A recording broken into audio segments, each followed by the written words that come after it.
On this episode of LVAD Talk, we speak with Chris Donges. We discuss the healthcare mystery that led to his LVAD, blood clots on I-95, when your ejection fraction is 5%, ECMO, the joys of dressing changes, and having a baby after LVAD.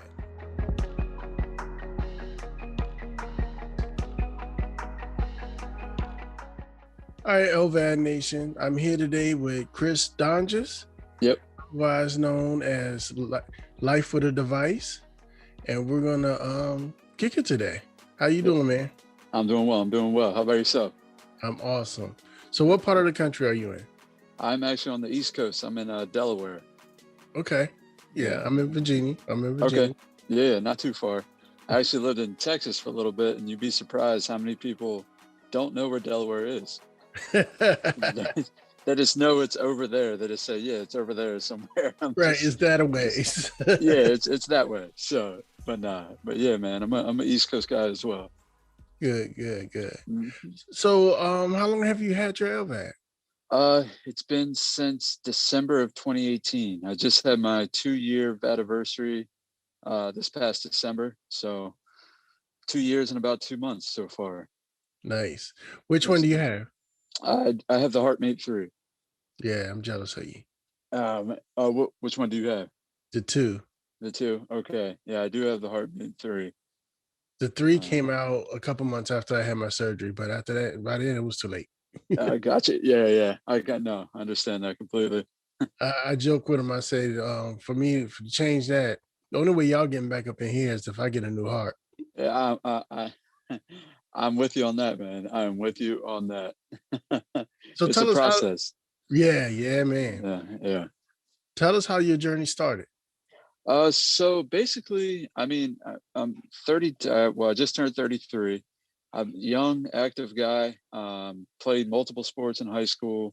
Played a little bit of college basketball. Once I got back, I ended up back home, like in the beach area in Delaware. Got into the restaurant industry. Worked with this really good company through the state. Really well known, really well respected. Just kind of worked my way up with there because I'm just a fast-paced guy, like always on the move. And it was right around Halloween of 2018. I just something wasn't right. Like I moving a little slower. I had a cough. It was trouble breathing at night, and I was just like in my head, I'm thinking, all right, I have like walking pneumonia or something. Like there's nothing like crazy, but I need to go see a doctor. Like I've never been a big doctor guy. Like I mean, Most of us are. Yeah, exactly. Especially like that 20 to 30 like year old age. A lot of those people don't have health insurance. Like it's a whole different ball game. So um the funniest part about it was like my fiance, she was like, you need to get checked out, and I just kind of kept pushing it. We were at a Sixers game.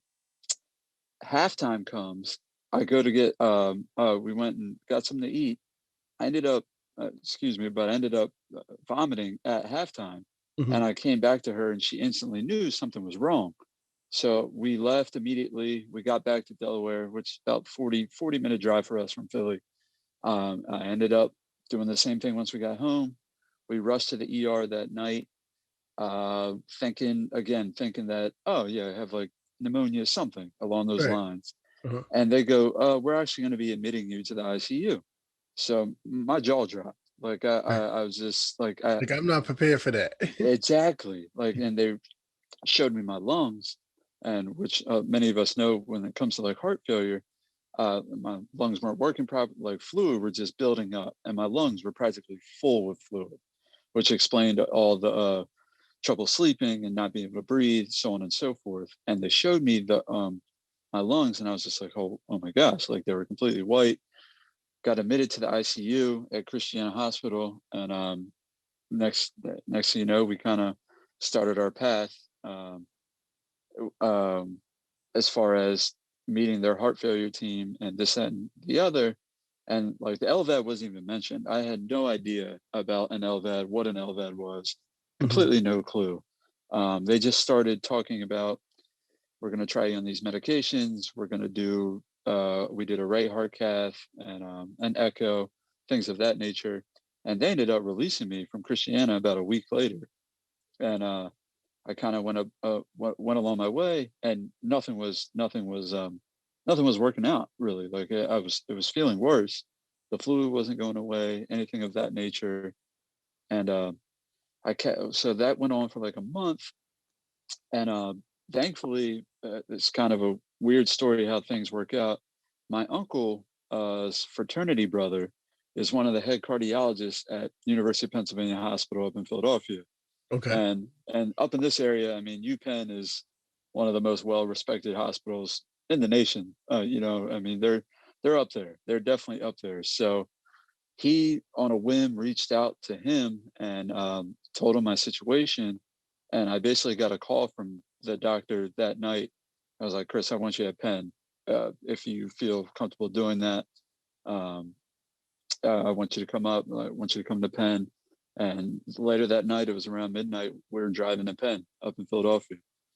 And then, so kind of the same ordeal. We did another right heart cath for them, another echo. We kind of got the right mix. They always say finding the right cocktail as far as your medications go.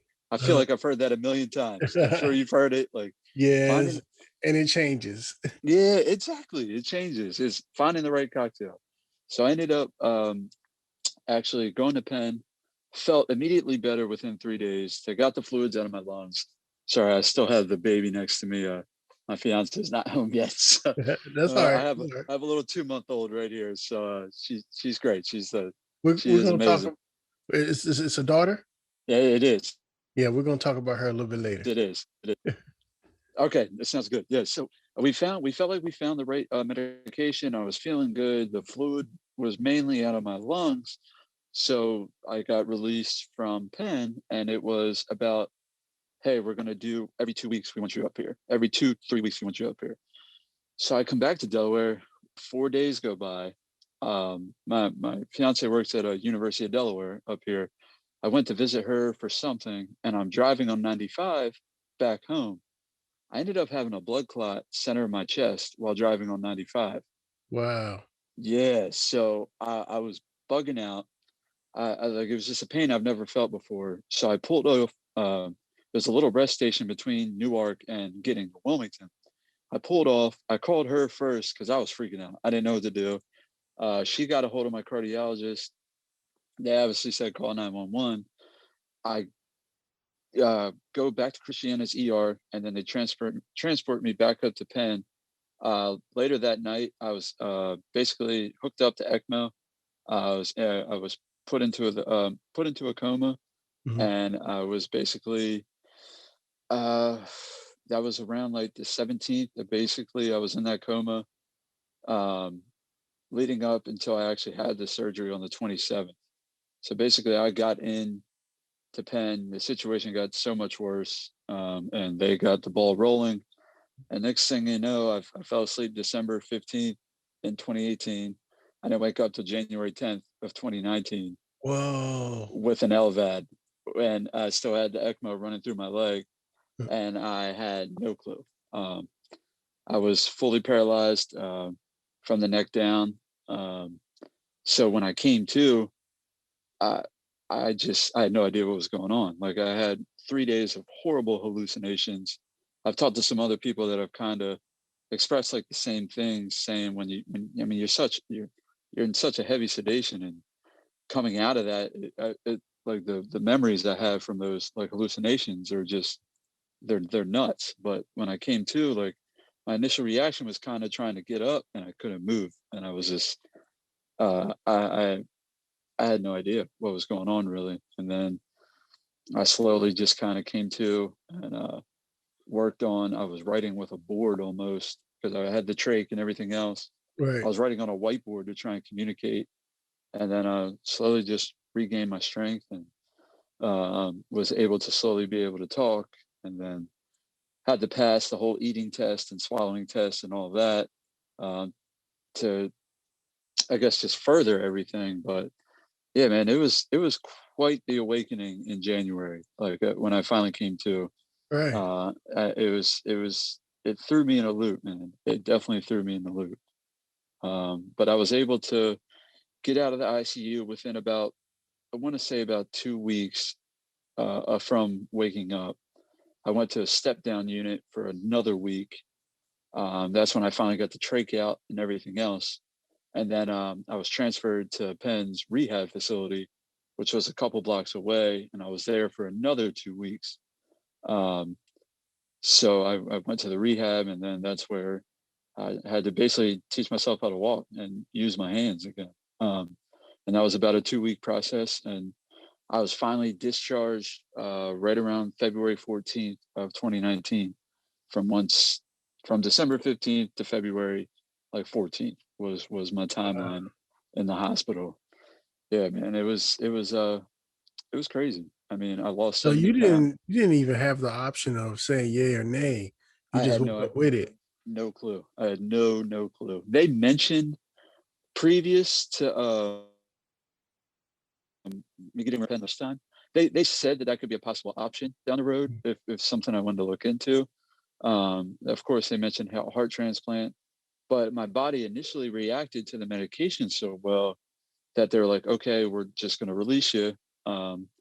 Continue to monitor on a 2-week basis and kind of see what direction the heart goes. I mean, because they kept reiterating there was, and still to this day is what they're telling me is I'm staying off the transplant list as of right now. They're hoping that with my age and hopefully modern meds and the medications that I'm on as of now, that hopefully slowly my heart can regain up to that 40% with the injection fraction. Okay. Because I mean, I dropped down to 5 when all this happened. I did too. I was just gonna say, what did you went down to 5? I was at 5, and I was walking around and yeah, my story is a little bit different where I didn't really know I was as sick as I was. Yeah. I've always been a cardiac patient. I had my Okay. first open heart surgery when I was 4. I Oh, had a wow. heart murmur, and I had what they call ASD repair. Okay. I was like one of the first little kids they ever did this with. I'm 47 now, so Okay. that's 40 something years ago. Yeah. And yeah, I didn't have a problem. I always saw a cardiologist every year after that. I Yeah. never had a problem until I turned 40. Wow. And that's when I was having AFib, and I Okay. didn't quite know what it was. Yeah. But Yeah. being young and foolish, and and at the time my wife had cancer. So I was Oh, taking wow. care of her. So I wasn't Oh. even trying to hear like something was wrong with me. Yeah. Like that was back of the bus, Right. kind of. I Yeah. was a little foolish now that I know, but I was Yeah. having AFib, and my heart was beating uncontrollably. Like Okay. I could be sitting at my desk and it feels like I just got up, ran around the block, Yeah. where I'm sitting still, so I shouldn't be feeling that way. But Like I what's figured going out a on? way to kind of compress internally and it'll make it stop. So I just let it go. Okay. But one night I worked overnight, so I worked in IT, Okay. which didn't help because I had a sedimentary lifestyle. So I wasn't doing a lot of exercise, and everything revolved around the desk. And Yeah. so I got off work one night and I just wasn't feeling good. And I came home and my wife was like, you're not looking too good. Something's not right. Yeah. So, and my heart kept beating and wouldn't stop and wouldn't stop. And I was sweating and it just kept, as long as I said that, and I was extremely blessed because a lot of times when that happens, it's people go from AFib right into a heart attack. It's so hard. Yeah. So I went to the hospital closest to me. They kept me overnight. They were getting ready to do some testing on me like the next day. Um, in the middle of getting ready to do the test, to take me to the test, all of a sudden, all the nurses come running in, all wide eyed, like, "You okay? You Jeez. okay?" I'm like, "Yeah, I'm fine. I'm cracking jokes and everything. I'm good." Just like, Your heart rate shot up, didn't it? right. No, Yeah. they was like, Yeah. "We think you're having a heart attack." I'm like, "No, I'm cool." They was like, "All right, well, we're gonna up your test and take it now." I said, "Okay." We get into the room where they're getting ready to take the test, and they're like, "Nah, we don't even want to touch them." They airlifted me to Norfolk Centera. I live in Hampton, and Okay. in this area, everything has to do with a tunnel, and that separates all the cities. Okay. So they flew me from Hampton to Norfolk. I'm tripping. I'm like, who want to fly with me on the helicopter? Let's go. We get in the helicopter. All my life, I want to fly in a helicopter. I finally get to. The whole time, I'm not feeling like, excuse me, I don't have that, like they say, you have the running pain up your arm and all that. I'm not feeling none of that. I'm excited about, I'm getting ready to get in a helicopter. Who want to ride with me in the helicopter? My wife's like, no, I'm not riding with you in the helicopter. My daughter at the time was like 4 or 5. She was like, Daddy, I want to ride in the helicopter. I was like, I don't think they're going to let you ride, baby. You can't ride. So they fly me over and they get me settled. They give me a whole bunch of medicine over a couple of days. And they're like, yeah, your heart is at 5%. So you can either have this LVAD or you can go home and die. Yeah. And I was like, well, let's try that LVAD thing. Let's see what the LVAD does. Man. That doesn't sound too bad given the circumstances. Mind you, I just had my daughter. So yeah. So there's a lot to live for. Yeah. Yeah. That was the main no, I'm lying. My daughter I think I just had my son. So my daughter, they're 4 years apart. My daughter might have been 6. Okay. Yeah, they're 4 years apart. Okay. And I think I had my surgery on her birthday, and I think that was her 7th birthday. Okay. Yeah. So they when you're awake for it, they have to check everything. And I joke with people and I say they check me from my Rudy to my Tootie because I had a colonoscopy. I had a endo. I had what they call endoscopy when they take the thing go down your throat. Then they thought they saw something, so I had to swallow the little pill can. I swallowed the pill can. They took out wisdom teeth. Did all kinds of CT scans, and I was forever drinking dye, and so it took them about 2 weeks to clear me from anything because they didn't want to give you the surgery and then something else go wrong. Yeah. And then I had my surgery. Okay. Man, that's something else. Yeah, I had no idea the LVAD thing was happening for me. But the funny thing, like you said, not that it's funny, but it's like LVAD or like die. Like when I was originally at Christiana, it was kind of, they like blindsided me. Like they were just like, oh yeah, you need a heart transplant ASAP. Like, and I'm just like, wait, what? Like, wait, what do you mean? Like, I didn't even know about the LVAD. Not necessarily. They said, they basically give you like the worst case scenarios. And I'm just like, man, what is happening right now? And yeah, there's no, when you get to that point, there's no mid range. It's either you need it and that's what it is. Yeah. So, I mean, that's something else. And yeah, what was I going to say? It was just, it's a blessing for me, man. This bad, like it, because I really didn't know how bad things were. Like Megan, my fiance, she'll kind of piece things to me because I mean she was there every night while I was asleep, talking with the doctors. I feel like we've almost become like heart specialists in a way, like just kind of learning and this, that, and the other. And she would piece these things together, and then going on ECMO, and not having any idea what ECMO was. And then I got a few nurse friends like from home, and mentioning that to them, and they're just like their jaw drops, like, "Wait, you were on ECMO?" and so on and so forth. And I'm just like, yeah, I mean, no clue what it was at the time, but it just goes to show how serious the situation was. But all right, so for all our laymen out there and me, explain what ECMO is. So basically ECMO is, it's tough. It's one of those like last kind of things to keep a body going. It's basically you're not getting enough oxygen with your blood, so the blood is taken out of your body, goes through tubes, and is recirculated back through this machine, and to kind of keep that flow going. It's almost like dialysis. I want to say in a way, yeah, but it's just it's kind of like a last. I don't want to say a last ditch effort, but it's kind of a thing that it's one of the last things you want to be put on, pretty much. And but yeah, it basically takes the blood out of the body and pumps it back through, and so on and so forth. And but yeah, man, it was I'm still learning to this day with everything. Like, still learning. Once you had your surgery and you got home, how long was it before you were up and about? That was tough, because I lost about 70 pounds throughout the whole process. I've always been like around like 230-ish, like 225 has always been a weight for me. I dropped down to 170, a little less than that. Okay. Like, I still look at these pictures from back then. So I want to say I had the two therapists come. I had a physical therapist and an occupational therapist come to the house at first, which was the occupation, I believe, was twice a week, and then the physical was once a week.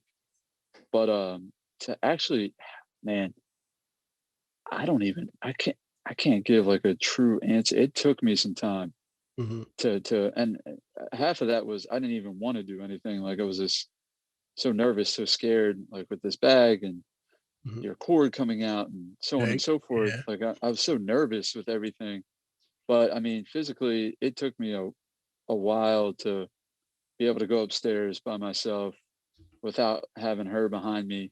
Mm-hmm. Um, and like I said, we didn't do. I couldn't even tell you the first time I left the house. Like, it took some time for me. How about yourself? I was so like I said, I didn't realize how sick I was until Yeah. after I got it. So after surgery, I think I stayed in the hospital maybe about 4 or 5 days, and Okay. then I went home. Okay. And I was feeling okay. Um, I had my father-in-law with me, and like all the women had left the house, Yeah. and I was like, "Dad, I want to drive." Yeah. This is maybe 2 weeks out, Yeah. and yeah, he let me drive. Long story short, I shouldn't have drove. Oh yeah. I forgot they told me they didn't clear me to drive for at least probably about a month, I Like want to say. 2 months after, right? You're Yeah. not supposed to Yeah. drive. Yeah. Yeah. And even Yeah. if you do ride in the car, you're not supposed to sit in the front seat because they want the airbag to hit you in the chest. 100% right. I was riding in the back seat. I forgot all about that. You know, Yeah. so I did that, and that kind of set me back a little bit. Like if I would have never did that, I might would have been a little bit. I might would have recovered a little bit faster. Progress a little further. Yeah. I Yeah. got you. So Yeah. it took me maybe about 2.5, 3 months before I was up and about. Okay. But is once I did get out and about, I was like, "Oh my god, I feel so much better." Yeah. Like, I wanted to race people and Yeah. crazy Oh stuff yeah. like that. I was like, "Vroom, vroom, let's go." That's so funny. That's so funny. Yeah, because I remember with me, they always say now walking is the best thing for your heart. I don't know if Mhm. they say the same. That's what I keep hearing. They keep telling me. I remember it was probably, I don't know, I want to say like springtime. My goal was to get around the block once, and Yeah. we were able to do that. And then another month, two goes by. It's all right. Let's do a couple blocks. And I mean, now 2 years in, like it's more like, all right, let me do like 2 miles. Like, I Mhm. try to walk as much as I can. Because obviously they put the lifting restrictions on you. Not that I much was a lifter or anything like that, anyways. But I try to stay active and walk. But I feel like once I first got home from the hospital, because the whole being paralyzed thing, like, it took me that solid 2 weeks at Good Shepherd, the rehab facility, to just to feel comfortable enough to walk and get cleared, obviously. But Mhm. I would say it was probably, like you said, it was probably a good solid, I want to say like 3 months until I looked at Megan and I was like, okay, like, if you want to go to this restaurant or something, like, I feel well enough to do that. Yeah. Uh, but another thing with the weight loss with me, man, I was skin and bones on my butt. Like, I couldn't sit for long periods of time. You lost your pad. Yeah, man. So I'm sitting in these. I would, if we ever went out, I'm like, please be a booth, please be a Right. booth. And then it's like, you put me in this chair, and I'm like, all right, I'm gonna struggle with this. So, but we didn't do it much, but yeah, I would say it was probably a good like 3 months until I was like, okay, like, if when you want to, let's try going somewhere. So, which is, oh man, it's all baby steps, man. It's all baby steps. Do you do your own dressing changes now? I don't do. I've done it once. They kind of yelled at me the one time I did do it, because I don't know. Yeah, so she got, I guess, had to be. I mean, it's not like you got a certificate or anything, but they said that she had to be certified Yeah, they had to put it to before. the training, Yeah, right? exactly. Yeah, yeah. So, and that's the funny thing too with that is I was at this rehab facility, and the VAD coordinator there, I'll never forget him. He was amazing. The first time I got to Good Shepherd, he was like, dude, he was like, what do you want to eat? I was on South Street in Philadelphia, where this rehab facility was, and if from up in this area, South Street is one of your main. You do Yeah, shopping. I'm You familiar. got your, I'm familiar. yeah, exactly. So South Street is one of those streets, and So you said what you say, Geno's or Pat's? well, it wasn't even that. There was a big ass, or excuse my language. I apologize. That's all right. It's the internet. They ain't gonna It, censor us. the pizza. There was this pizza place right across the street from the facility. He came back with this huge slice. He gave me some fries. He gave me a Coke. I was just like, man, so you have no idea how great this was. But one of the last things before we left, he was like, all right, Megan, you have to do this. And I looked at Megan. I was like, listen, you are the last thing from preventing me from getting out of this place. Like, I need you to nail this test. I was like, I need you to nail this dressing change. And lo and behold, she did it. We were released the next day, and man, she's a pro now. That's for sure. Like, Right, if I right. yeah. So, have you had any like problems with your dressing? I know that like a lot of people, infections and this, that, and the other. Well, I okay, mean, we'll talk about driveline in a minute. But as far as okay, dressing, they had this I don't have the regular top that you seal it with, the little white paper with I have what they call a tegaderm because okay. that was aggravating my skin. Oh, okay, Yeah, it okay. was aggravating my skin right around the edge. Even with the what do they call it? The little stick that goes around Oh, I know the what you're talking about. adhesive, the Yeah. anti-adhesive stuff. Even with Yeah. that, it still aggravated my spot really, really, really bad. Okay. I I think gotcha. I had infection one time, but thank God it wasn't a driveline infection. It was just an infection right around where the driveline comes out. Okay. I Yeah, I've gotcha. had that one time. Um, Put me a whole bunch of antibiotics and just Yeah. had to, double change my dressings. Yeah. Instead of doing it once a day, it was twice a day during that time because it was leaking and it had a terrible smell too. Oh, And I could. Yeah. it smelled like an old gym. It was nasty. I could And only you wouldn't imagine. smell it until like you took the bandage off and then be like, ooh, And ooh, then it just smacks you. Yep. right. You're Oh looking man. around, it's like, is that me or was that the dog? No, wait. Oh, you were saying you change your dressing every day? Yes. Okay. So with the one they had me set up. Okay, well, if anybody from the hospital is listening, yes, I change it every day. Oh, yeah. But That's mostly like funny. every other day. Yeah. I got you. All right. Yeah, they had me on once a week, depending on how it reacts. Because I mean, obviously, how your body moves and how you sleep and this, that, and the other. I know when they say that seal breaks, you have to immediately change. Yeah. But yeah, I'm actually on a once a week dressing change, and but my anchors sometimes don't want to stay on, so I tend to change those a I little more. can't I don't even use my anchor anymore. Really? I have, and they don't like that either. They don't like to hear me say that, but I can't. It is. Um, I've had my LVAD for this is about to be my 6th year. Okay. And over during that time, I've had a lot of wear and tear on the outside of my drive line. And Okay. there was one time where it just it split, like all the shielding and everything. I was scared to take a shower because I'm like, I'm gonna electrocute myself. Yeah. And they actually replaced my drive line without me going to surgery. They replaced it from the outside. So Okay. basically they cut it and put it back together, Okay. which is kind of scary because when it Uh, gets to that last wire, it's like that's my very life is scary. hanging on by one thread, Yeah, literally. that's you're not lying. You're not lying. But because of that, it's shorter than what it normally is. Okay. Yeah, where I put the where the anchor would go, it started to have a small cut. And I was saying, no, I'm not going through that again because I don't have Not too much messing more with that. drive line, right? So Yeah. I don't reuse my anchor, but I'm very careful. Okay. Yeah. I've tried a few different anchors and I found this Hollister anchor that it seemed to work the best for me. But I mean, say if I go on a walk or like I've swung like a golf club here and there, and Mhm. you never know, you get a little sweaty. That anchor's off. So Yeah, those I tend to change quite frequently. But yeah, with the dressing changes, at least for me so far, it's been once a week, unless obviously need to change before that time. So, um, but yeah, no, I've had a little bit of bleeding here and there around the driveline area. Um, they've told me that could have been.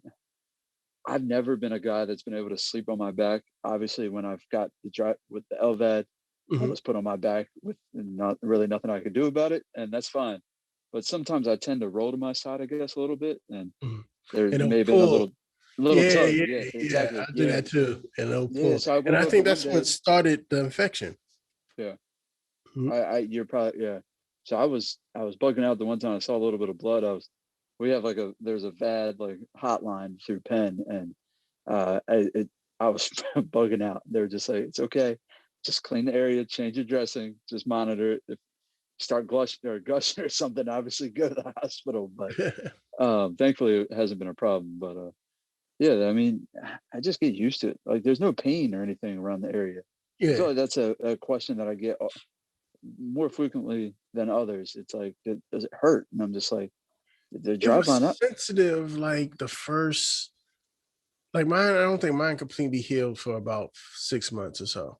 Okay. So it was like sensitive, but now that it's completely healed, nah. Yeah. Unless you I, had, I like I could get a good yank on it or something, but no, it's fine.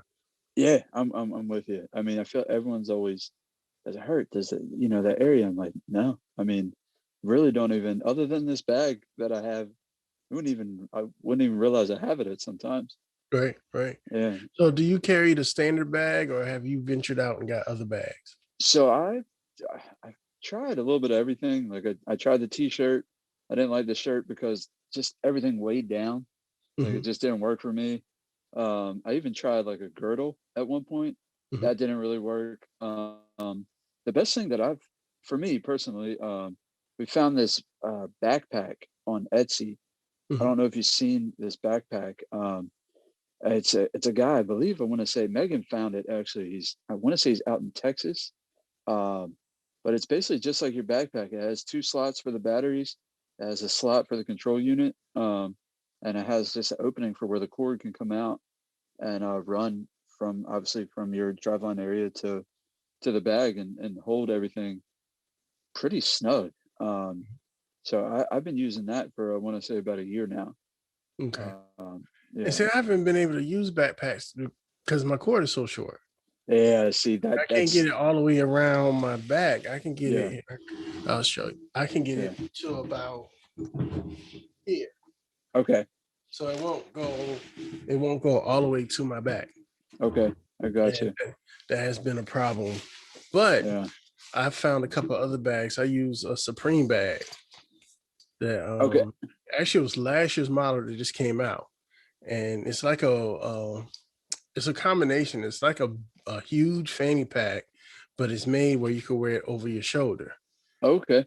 And it has the clips just like our regular bags. Yeah. So I clip my shoulder strap from my regular bag to it, and so it gives it a little bit more length. Okay. And yeah, that works out really great.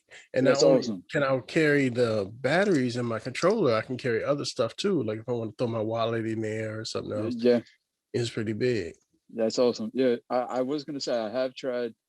There was a Herschel fanny pack that I've tried and it worked fine. It worked fine. It just took some getting used to for me. Like it wasn't. I couldn't do it over the shoulder. It was just straight fanny pack pretty much, and everything fit perfectly. And it was I mean, it was better for like my back as far as like when I would walk and things like that. Yeah, But my lower it just back kills me sometimes because of the I'm battery.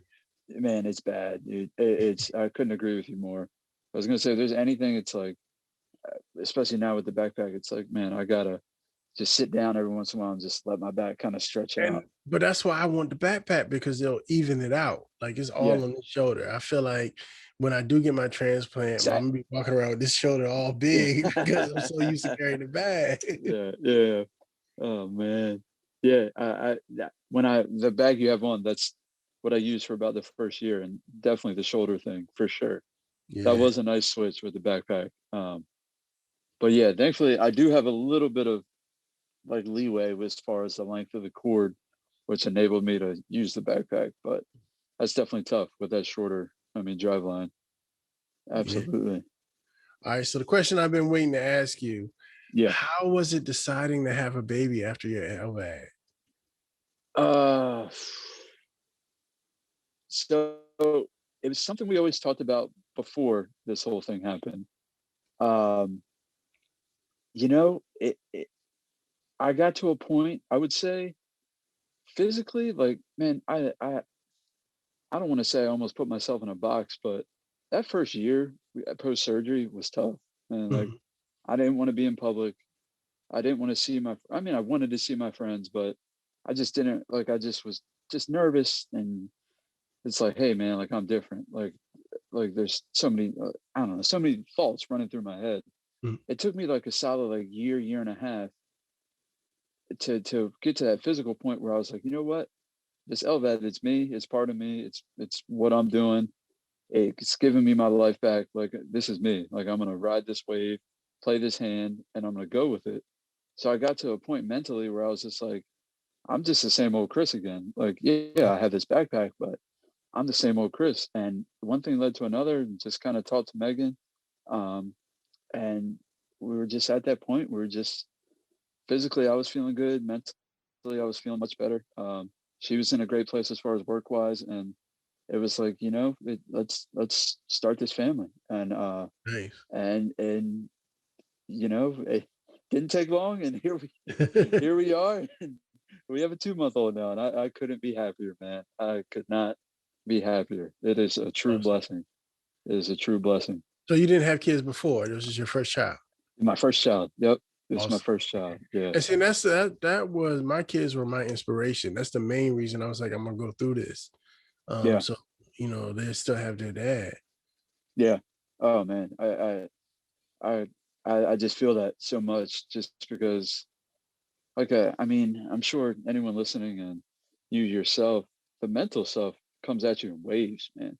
Mhm. It's, you can, at least me personally, I'll go on a stretch where I'm great, and then I'll just hit rock bottom at some points. And yeah, I know they always say when you're by yourself or laying in bed, you think about things the most. I mean, you really think about things when you Yeah. have a machine literally pumping your heart. So like the waves of just emotions, it comes at you differently. And this little girl has brought just, I obviously had life back in me, but oh my gosh, the joy and life, that it's like a whole nother happiness I didn't know I had inside. So it's a blessing, man. Yeah, it gives you things to look forward to. Like, Yeah, now yeah. got first steps, first words. Oh yeah, man. I'm pumped up. I'm pumped up.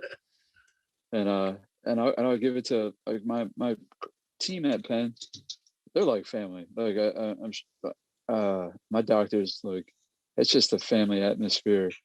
And one of my last appointments with my cardiologist, it was like, Chris, he was like, listen, he was like, not only you're a father, our goal is to make you a grandfather. Our goal is to make you a great grandfather. Mhm. Our goal is to, just keep on moving, keep on ticking, keep on pushing. And it's nice having that reassurance. And I can't, I don't know, stress the thanks and love I have for that team at Penn, man. They are something They else. become your family. Yeah, 100%, like they definitely become your 100%. family.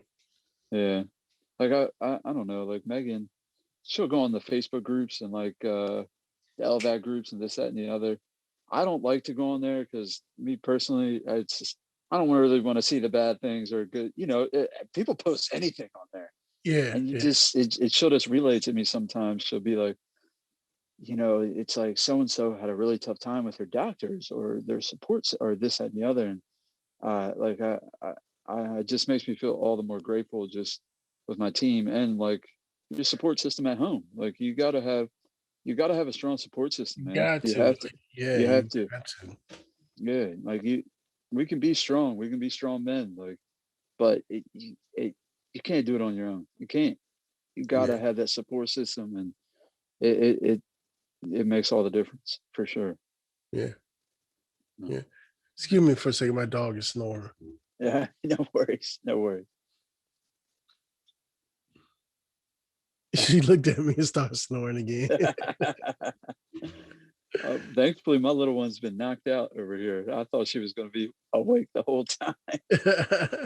I would have let her talk. I got lucky, man. I got lucky.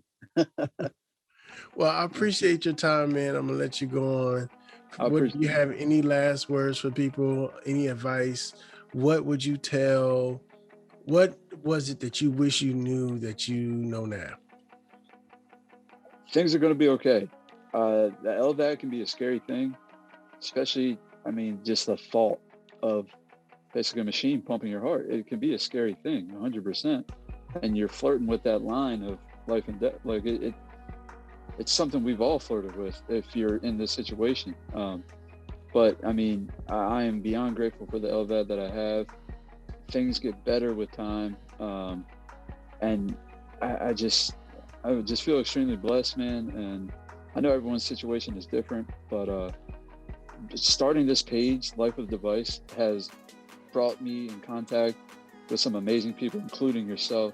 I've talked to people all over the world who directly messaged me on the side just to talk and be like, hey, Right. like this page is like, my father is on the verge of needing an LVAD. I'm glad you have this page to show that life goes on. You know, like little messages like that, man, it means everything to me. And this page, like I said, bringing me in contact with you and just the LVAD community. We are here. I mean, we're a strong group. We're here for each other, and you're not alone. Like that's just a message I have. You're not alone. So, I mean, just keep on pushing, man. Nice, right? Keep on pushing. Keep on pushing. So tell everybody how they can find you on social media. Yeah, so we're on Instagram. It's at Life with a Device, and we're on there. We try to stay. I'm not the best on social media, but we try to stay interactive and put up posts. And like I said, we respond to every message we get, and the conversation I've had with people it's been amazing. So keep them coming, and I love it and look forward to it. Great. I'm gonna get your information afterwards. I'm probably gonna put something in the mail for you for that little girl. Sean, I appreciate it, man. It's been a blessing talking to you, and I appreciate you having me on.